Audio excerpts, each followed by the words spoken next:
All right, so let me give the official cheers and welcome each and every one of you to another happy hour with Lincoln. If you're coming by for the first time, this is where I'll do my best to answer all of your stock market related questions. Tell tales and rant about stock market topics. I'll do my best to try to stay on topics. Sometimes I do rant a little bit, but that's okay. But basically just share my 2 decades of trading experience with you guys, the lessons that I learned, the things that you should be doing, the things that you definitely shouldn't be doing. And I hope when it's all said and done that what I share with you, the knowledge I share with you can help you guys just make a little bit more money, and I can save you a painless night. If I've done that, well, damn, I've done a pretty good job. That's all I'm here for. Now, before I get started with today's topic, be sure that if you guys want to increase your trading, you want to do better, you want to go to that next level, then I'm going to post a link right here on the top of the screen that'll direct you to our live trade room. Any day the market is open, feel free to join us there and trade with us live. Now, what I'm going to do this week is I'm going to go back to the mailbag, because I've been ranting about topics lately. I'm going to go back to the mailbag and I'm going to answer some questions. Now, I'm going to do this as a blanket. I'm not going to pull a specific question from the emails, but I wanted to kind of talk about something that we were talking about in our trade room not too long ago, and a theme that seems to come across through the majority of emails that I get. People always want to know a one thing kind of deal, such as, what's the one thing I should know as a trader? What's the one thing I shouldn't do as a trader? And that's always a complicated and complex question, especially when you're dealing with something like trading, which is complex in itself. It's hard to say that just one thing stands out as something you shouldn't do, because in order for you to be successful over the long term, you have to possess a lot of skills. You have to have a lot of things and assets in your toolkit that will help you survive through different types of markets. Still, I try my best.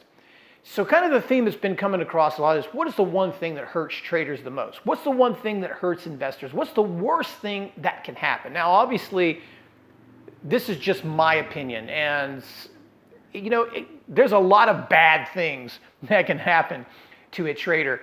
But I think one of the most, we talk about trading being emotional. You hear that word used a lot. And when you hear the words emotion, people kind of think that makes you happy, makes you sad, and that's like the definition of emotion. But that's not really how I think about emotion as trading. It's a grueling aspect. It's a grueling type of emotion where trading can demoralize you, and the ones that stay around are the ones that can handle that can just get back up, refocus, re-gear, brush themselves off, and go at it again. And I don't say this to be a negative, because I'm not going to be the kind of person that comes to you guys and tell you that this is easy, you're going to buy a system, and in 3 days, your life is going to be good. I think we all know better than that, and it's no different than any other business. I've talked about that before. Don't need to spend a lot of time on it, but that's what happy hours are for. It's to share that part of you about what does it really take to be a trader here. We're being honest with each other, we're being transparent with each other, and we're sharing these stories with each other so we can get through these times and reach our ultimate goal. So kind of back on topic here real quick, when someone asks me that, what's the one thing that's demoralizing? I want to say, in my opinion, if I can narrow it down to one thing, and one thing that really hurt me the most. Now I know blowing up account, that was really bad. That was really bad. But that was money. I could get that back, Some point in my life, I could get that back. Going through all this research and expecting something to happen, having a bias about something wanting to happen, and then it not happening, that just kind of pisses you off. It stings for a little bit, just like losses, but then it goes away. To me, what was the most demoralizing thing was false hope. And we all hate false hope. Now, what I mean by that is, I think if you've traded for any length of time, we've all been in this type of scenario where our trading has gone good for a month, 3 months, maybe 6 months, I don't know, but an extended period of time. So we've gone through some hell, now we're enjoying some heaven, and we get to this point where we start to breathe like, I think I got this, I think I got this, I got this, And we start to step up our size, and everything looks like it's falling into place, the journey is over, you see the top of the mountain, and then, boom, something happens. You go into a cold spell, maybe revenge trade. There's 1,000 different things that can happen emotionally.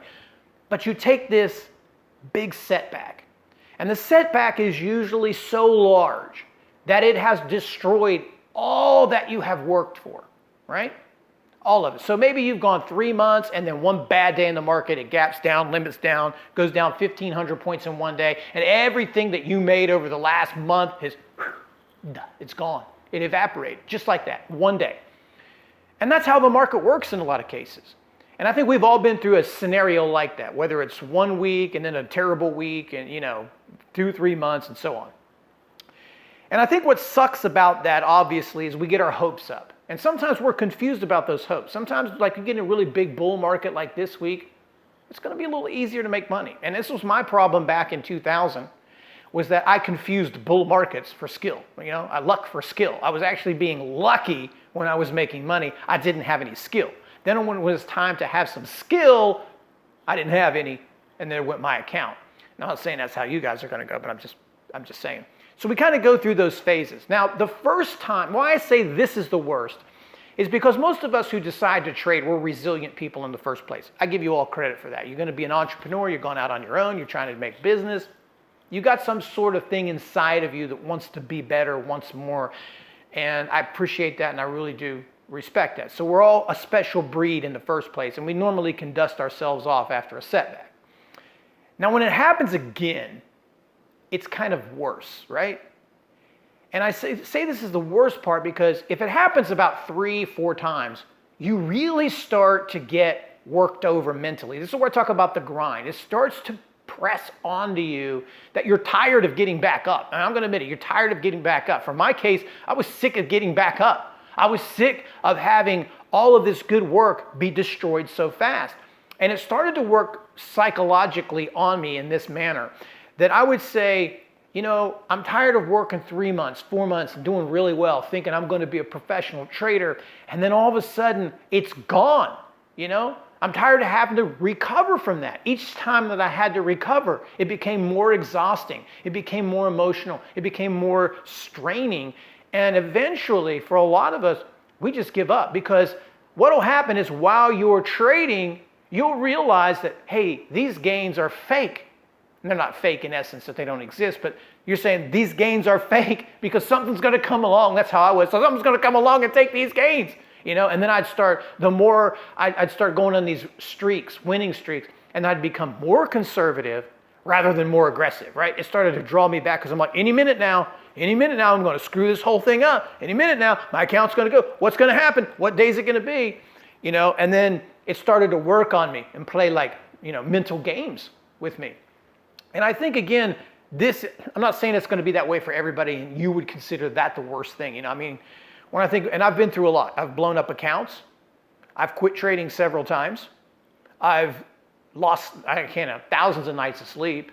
I've cried my eyes out like a little baby, like I was 40 years old. So, I've been through a lot. When I think, what's the worst thing that happens? It's this. It's this false hope of thinking you got it and it being taken away. Now, let me talk about how we fix this, okay? Because I know we've all been through this if you've traded for any length of time. Because you can't suffer too many of these and get back up. Now, the occasional, and this goes beyond, I want to make this clear, it goes beyond the occasional bad week. Like if you're having a couple of good months, you have a bad week, you throw up some dumb trades, okay. As long as it doesn't do much damage, it's not a big deal. It's just part of the game. I'm talking about these extended losing streaks, these massive hits that seemingly come out of nowhere. They don't come out of nowhere, but they seem like they come out of nowhere. Or sometimes the market goes through volatility shifts where you wake up one day and everything's just, to hell, right? The first thing that you have to understand is it's part of the game. So if you're going to do this in the first place, or you've experienced what I've talked about, you can't look yourself in the mirror and say that you're stupid, you're inadequate, or you don't belong here.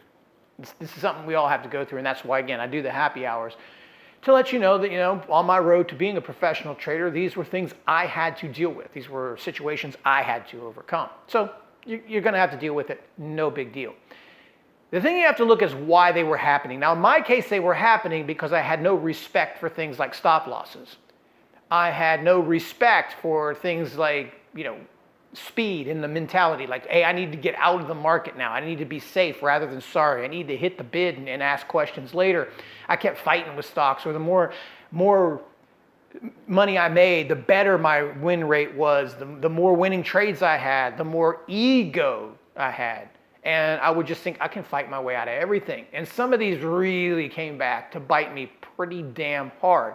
So the first thing you have to look is, why are you doing this? If you're a day trader, that shouldn't be too much of a problem because you're closing out everything at the end of the day. So the worst thing that you're going to happen to a day trader is you're just going to have a bunch of really small, crappy losses that are just going to be overall frustrating.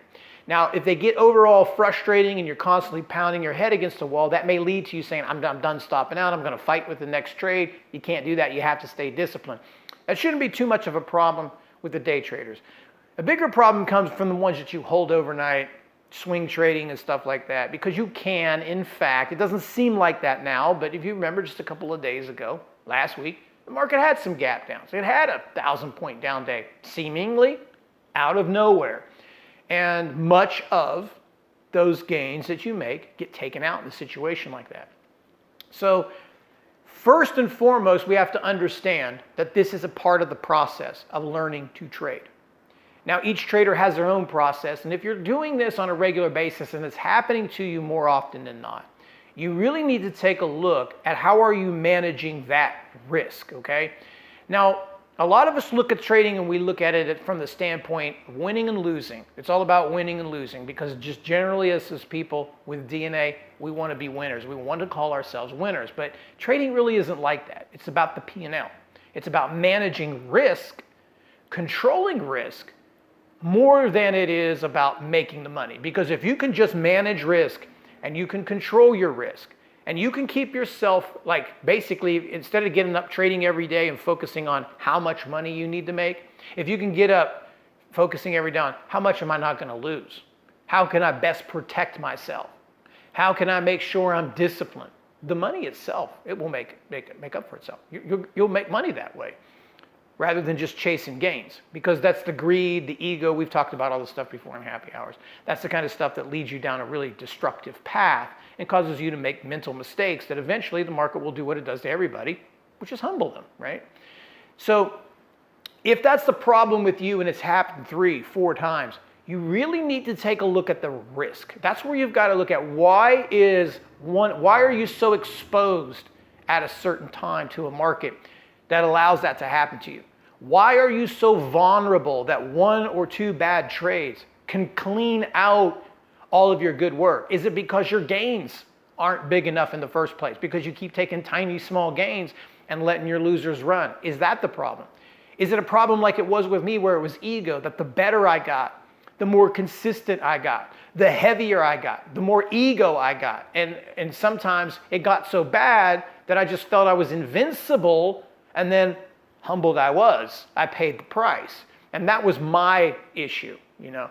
Mine came from just ego where I thought I can get out of any trade. I can make any trade work, and I can't. And every once in a while the market reminds me that there's too many variables for that to happen. So it's going to come from one of those areas. Basically, you've got to control risk in this market. And I think this is always important for everyone to understand. And the reason that I do the happy hours, I said in the beginning, this is a mental game. In order for you to be successful and make the most amount of money, not just in trading, I mean just in anything, you have to have the right mentality. You have to have that mental strength inside. And when we come into trading, what we're really doing in the beginning, I mean, like I said, it takes 10 minutes to learn candlesticks, in my opinion. What we're really trying to do is build up our mental stamina, our mental strength to handle the rigors of trading. I know it sounds bad when I say it that way, but it's going to be that way with any business. You got to get used to it. You got to get tough around the edges. You got to accept loss. You have to accept all these things and understand what you're doing here in order for you to prosper.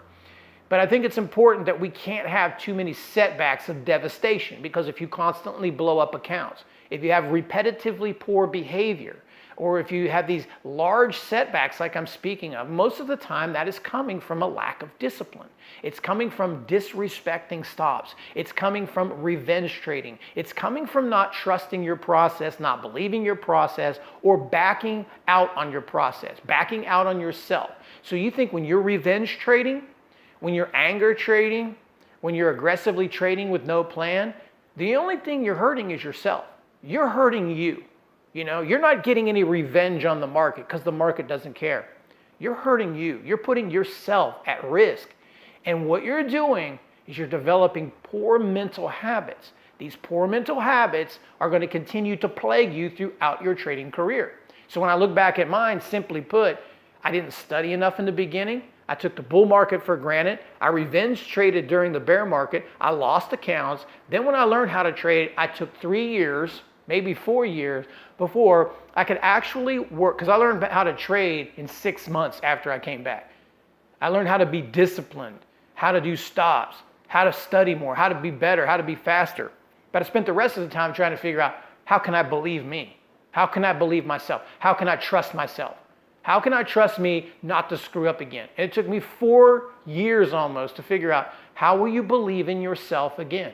And that's why I'm doing Happy Hour, because I don't want you to spend 4 years from now trying to figure out, how am I going to believe me again?